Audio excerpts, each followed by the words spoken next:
Добре. Кажете сега с какво настроение ще стартирате кампанията, какви са основните предизвикателства? Аз смятам, че всяка една кампания, която е правила политическа партия ГЕРБ от 2007 година до настоящия момент, винаги сме се придържали към позитивна, градивна, винаги сме искали да има диалог и разбира се да има смислен политически дебат за всички тези управленски програми, които се представят от съответните партии в една надпревара.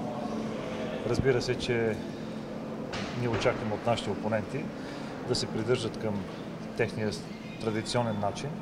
Това е компромати, дискредитиране на опонента, бягане от политически смислен дебат, за да може действително да се постигат ниски избирателни нива на гласоподаватели и да могат контролирания вод и купения вод да бъдат водещи при определянето на местата в българския парламент. Затова и нашият призив чрез вас, медиите, е просто да призовем всички български граждани да отидат и да упражнят конституционното си право да гласуват, за да можем с високата избирателна активност действително да има реална представителност в българския парламент на българските граждани. И преди всичко това ще бъде най-важният елемент за тази стабилност, която в момента повече от всякога е необходима на България. Ние ще участваме в предстоящите избори с много силен управленски екип. Ще участваме в тази кампания с много добра аргументирана управленска програма и тя ще бъде представена другата седмица в края от политическа партия ГЕРБ, за да може действително преди стартирането на самата кампания българските граждани вече да имат определени информационни поводи, за да се запознаят с нашите управленски. А ще обявите ли екипа предварително, защото от БСП казаха, че за сега няма да обявяват? Аз мятам, че БСП няма как да обявят, защото нека да си припомним 2013 година. Техното единствено номиниране и говорене през цялата кампания и един месец преди нея беше за големият експерт Пламен Орешарски. Вие видяхте, че накрая мандата на това правителство и на този парламент, който беше около 1 година и 4 месеца, всъщност се оказа, че дори самия Пламен Орешарски, те не стояха зад него, защото знаете, че когато имаше вод на недоверие, тогава всъщност 180 депутати приеха неговата оставка и всъщност БСП, дори мандатоносителя, не подкрепяше вече техният голям експерт.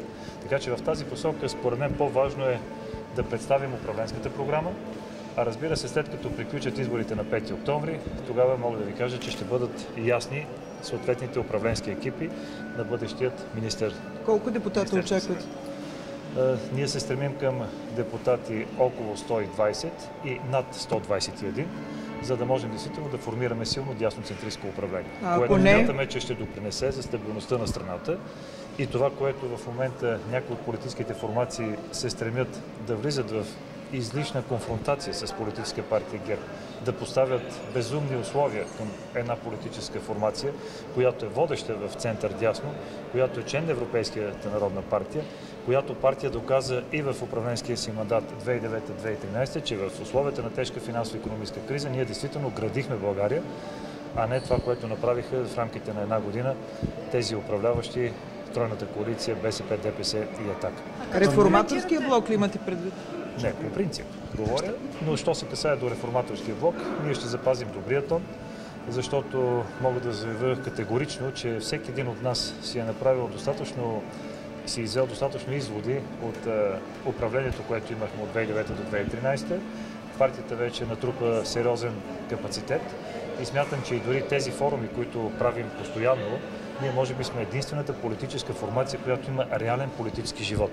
Самия факт, че за 7-ми пореден път ще направим Академия на младежи ГЕРБ, означава, че политическа партия ГЕРБ е последователна в политиката си, както като отношение към младите хора, така също и за подготовката на такъв административен капацитет, който да може да бъде използван във времето, както в кампания, така също и в управление на политическа на държавата. Мнението ви за работа на сегашното правителство, тъй като господин Борисов явно е доволен от всичко, което се случва?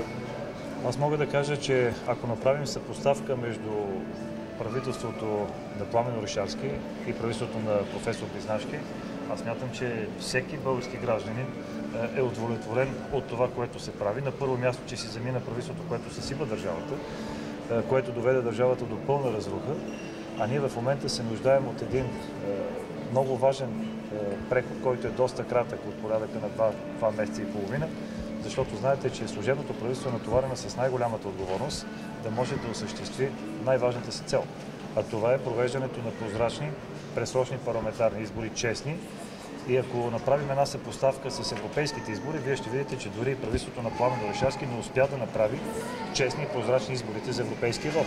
Защото това бяха изборите, в които имаше най-голямо купуване на гласове през всичките тези 25 години демокрация. И аз съм убеден, че професор Близнашки, като гарант за честните и прозрачни избори, няма да допусне това да се случи. Как ще коментирате думите на Михаил Атанасов от сутринта, чрез фиктивни сигнали до ДАНС са подслушвани опоненти на правителството на Орешарски? Това е... Аз ще ви върна в 30 юли, когато в България бяха на посещение представители от Бундестага. Имаше една делегация на Бундестага, която участваше в представянето на секторната политика по тема сигурност. И тогава много добре всички знаете, че изказването на един от депутатите от Бундестага сравни политиката на Пламен Орешарски, законодателната промяна в сектора за сигурност с Третия райх. Защото няма държава в Европейския съюз, която да има смесване на структури от сектора за сигурност на контраразузнавателни функции с полицейски функции, а когато има подобно смесване, както беше дадено като пример от депутатите от Бундестага, това е все едно правителство на Третия райх. Защото тогава всъщност службите се използват най-умело за търсене на дискредитиране на политическите опоненти и мога да ви кажа, че освен Касим Дал, има много други, които са подслушвали точно в тази посока. Защото това, което направиха и с мен, мога да ви кажа, че това е недопустимо и това беше много ясно изразено, както от германска страна, както и от моите посещения, които съм правил както в Германия, така също и в Брюксел. И трябва да ви кажа, че това е недопустимо в една демократична държава и това, което казва генерал Атанасов, аз съм убеден, че той е вярно. Убеден съм и точно за това ние винаги сме казвали, че партия ГЕРБ, влизайки в един следващ управленски мандат и в 43-то Народно събрание, ние ще бъдем партията и парламентарната група, която ще внесе първа законопроектите, свързани с сектор сигурност. И мога да ви кажа, че когато ще представим секторните политики за цялостната управленска програма, тогава ние ще представим и всички закони, които са готови в сектор сигурност, които ще бъдат внесени веднага, след като се законем като депутати в 43-то Народно събрание. Защото това, което се случи с отнемане функциите на президента, с това, което се случи да се отнеме конкурсното начало в Министерството на вътрешните работи, се стигна до там да има една шуробаджанащина, да има назначения, които да гарантират опоручаването или купуването на гласове в предстоящите избори. И аз точно за това винаги съм казвал, че служебният министър на вътрешните работи трябваше да бъде много по-ясен и много по-категоричен към тези хора, които допуснаха всичко това нещо да се случи, а те бяха висшите професионални фигури в Министерството на вътрешните работи.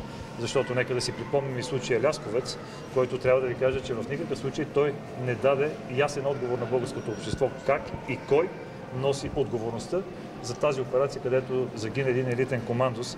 И аз смятам, че държавата е длъжна да си изпълни своя ангажимент, а тези, които управляват сектора за сигурност, трябва винаги да бъдат безкомпромисни към такива професионални служители в кавички, които допускат тези неща да се случват. И точно тези, които допуснаха от професионалното ръководство, в лицето на главния секретар и неговите подопечени, да направят това поголовно купуване на гласове, а те да бъдат просто едни пасивни наблюдатели. И точно за това искам още веднъж да благодаря на българските журналисти, които бяха най-добрите разследващи журналисти, а всъщност българските професионалисти в Министерството на вътрешните работи и политическото ръководство бяха тези, които бяха само едни зрители на всичко това, което се случваше. Доклад 2020, като питам ви вашето странично наблюдение като експерт в сферата на сигурността. Дали Русия провежда информационна война в България и ако да, тя отразява ли се на националната несигурност? Първо искам да заявя, че аз не приемам по този начин такъв кратък мандат на едно правителство, каквото е служебното, да излиза с такъв важен стратегически документ. Мога да заявя, че в сектора за сигурност винаги трябва да се търси политически консенсус, съобразявайки се на първо място с нашите евроатлантически партньори, защото това е много ясно изразена позиция на страната ни, когато сме станали членове на Европейския съюз и когато сме станали членове на НАТО.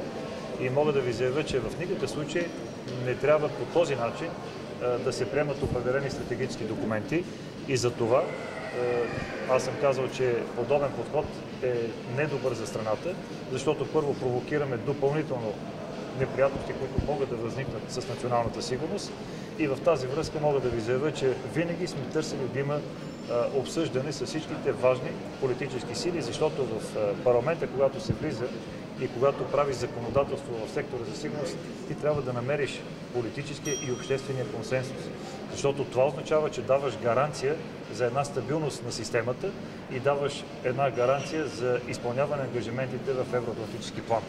А това, което направи в момента министърът на отбраната, аз не знам как и защо се стигна до това публично оповестяване на някакви намерения, които окончателно не са позиция на българското правителство.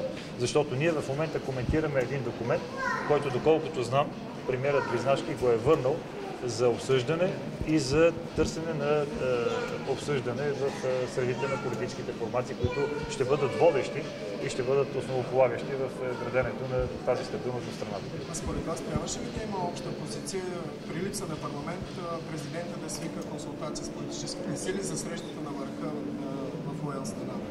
Разбира се, че винаги президентът е бил активен в сектора за сигурност и това, което в момента мога да заявя категорично е, че президентът можеше да направи подобни политически консултации, но за мен по-важното е, че ние коментираме в момента документ, който не е официално приет от българското правителство и затова надали всички ние, които тук днес трябва да коментираме, сме се запознали в детайли, защото представете си, че две изречения от този доклад, който може да бъде 40 или 50 страници, всъщност ние правим в момента една интерпретация на това, което